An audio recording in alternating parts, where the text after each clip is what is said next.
देखिए, मेरी आपसे गुज़ारिश रहेगी कि आप जो है फ़ौरी इस्लामी डिस्कशन या डिस्कोर्स जब भी शुरू होता है और जहाँ पर भी हम कॉम्प्लेक्स इश्यूज़ से उम्मत मुस्लिमा डील करती है, तो बहुत तेज़ी से उम्मत मुस्लिमा या तो दज्जाल को लेकर आ जाती है या किसी कॉन्स्पिरेसी थ्योरी को लेकर आ जाती है और फिर वो कॉन्स्पिरेसी थ्योरी जो है, वो डिज़ाइन होती है।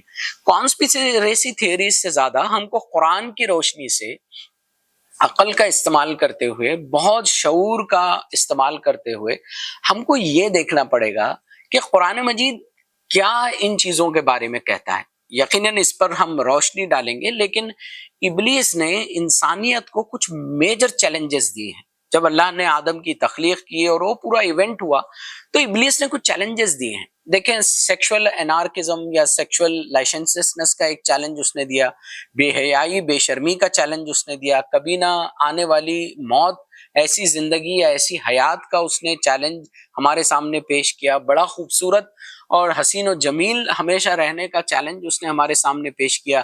उसने दुनिया में फसाद खून रेजी बर्पा करने का चैलेंज उसने पेश किया। लेकिन एक चैलेंज है जो कुरान मजीद की सूरह निसा की रोशनी में हमको मालूम होता है कि इब्लीस का एक बहुत बड़ा चैलेंज है जो उसने इंसानियत को दिया है। आज के इस डिस्कशन के आखिरी पार्ट में हम उस चैलेंज को डिटेल में डिस्कस करेंगे।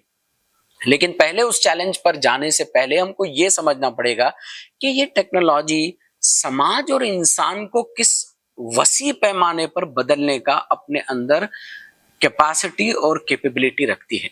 तो देखिए, सबसे पहली चीज है जो ये टेक्नोलॉजी करेगी, वो इरोजन ऑफ सेल्फ और इंडिविजुअलिज्म है, यानी हमारे वजूद के एहसास ही को इरोड करना। आप देखें कि एआई बेस्ड जितने भी सिस्टम्स हैं, वो ऐसे स्टिमुलाई के जरिए, ऐसे नैरेटिव्स के जरिए, ऐसी फैंटेसीज के जरिए, ऐसे कॉग्निटिव और इमोशनल मैनिपुलेशंस हमारे अंदर वो कर रहे हैं और धीरे धीरे ये होती जा रही है। आप देखेंगे कि इसके पूरे असरात क्या हैं, इस पर बहुत सारी स्टडीज हो रही हैं, लेकिन स्टडीज के कुछ कुछ इफेक्ट्स तो अभी सामने आए हैं। लेकिन वो जनरेशन जो टेक्नोलॉजी के अंदर पैदा हुई है, जिसको जेन अल्फा कहा जाता है, यानी 2010 के बाद पैदा होने वाली जनरेशन, जिसने आंख खोली ही टेक्नोलॉजी, गैजेट्स और आर्टिफिशियल इंटेलिजेंस और सोशल मीडिया के अंदर है, इनके ऊपर कई सारी स्टडीज हो रही हैं कि एज अ ह्यूमन अब ये टेक्नोलॉजी के असर से कैसे जो है वो आएंगे। हमको ये देखना पड़ेगा कि देखें, ये पूरी तरह से इसमें एक कैपेबिलिटी है कि वो डिस्टर्ब करता है natural sense of human individuality और फ्री विल को। क्योंकि जो ये जिन प्रिंसिपल्स पर ये काम करता है वो स्पिरिचुअल प्रिंसिपल्स नहीं है, वो मॉरल और एथिकल प्रिंसिपल्स नहीं है, वो प्रिंसिपल्स ऐसे नहीं है जिसमें कोई आइडियोलॉजिकल कंसिडरेशन होता है।